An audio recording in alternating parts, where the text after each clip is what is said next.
There's a lot of happening in the Washington Wizards locker room right now. I feel like they've had John Wall and Bradley Beal for years now, and they have not been able to translate into wins. So when you look at this draft, they have the 9th pick in the draft.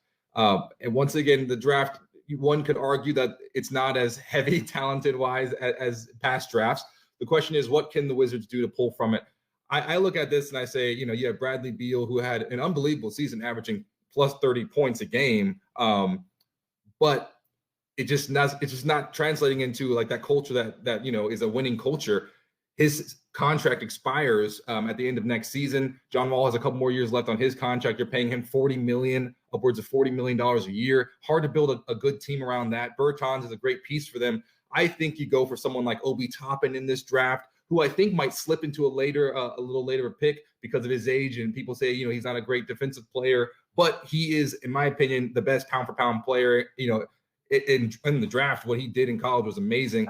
I think that he can come in, learn under John Wall, and then hopefully become a franchise type of player, or at least someone who can, really help that team go to the next level in a couple of years' time. And what do you think, Kurt? I love Obi Toppin in this draft. I think would be a great fit there because that gives them another wing player to go outside. You've got Wall and Beal. If you need somebody else that can go in there, they're looking for depth at the 1 and the 5 too. So if they can find a point guard that can distribute a little bit and come off the bench, maybe Killian Hayes or somebody, their depth would help them. They're not getting necessarily a contributor unless somebody like Obi Toppin falls to them, or Isaac Okoro, who is the guy I love in this draft, who can come in and defend right away and has the build he's got to work on his offense, but he has the build and the game to get there and become a really quality player in this draft.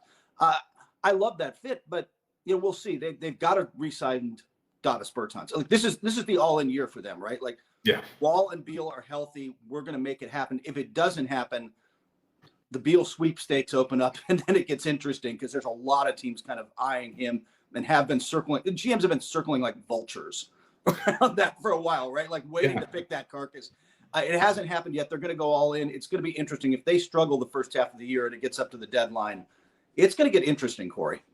Yeah, Bill's been playing, basically out of his mind, but it's kind of been off the radar because, Washington, I think, only won 20 games last year. It's, some really paltry amount. But when you look at Okoro, for instance, do you think that he'll be able to grow in that system? Do you think that he'll have like some sort of, someone to learn from, or how do you think he'll be able to develop his game in that locker room?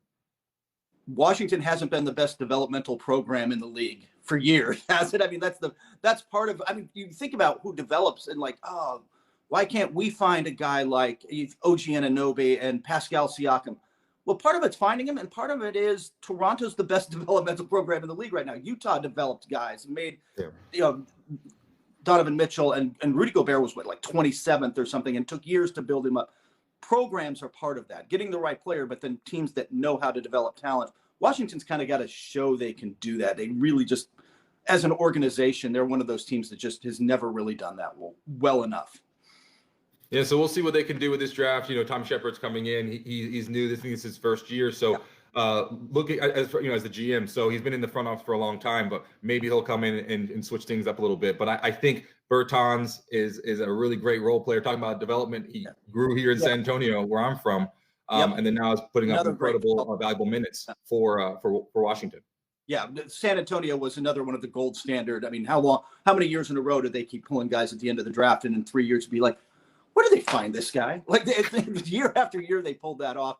And Bertans is one of those guys who's come out and is about to get a payday, man. He has earned it, and he's about to make mid-teens in money and has earned every penny of it.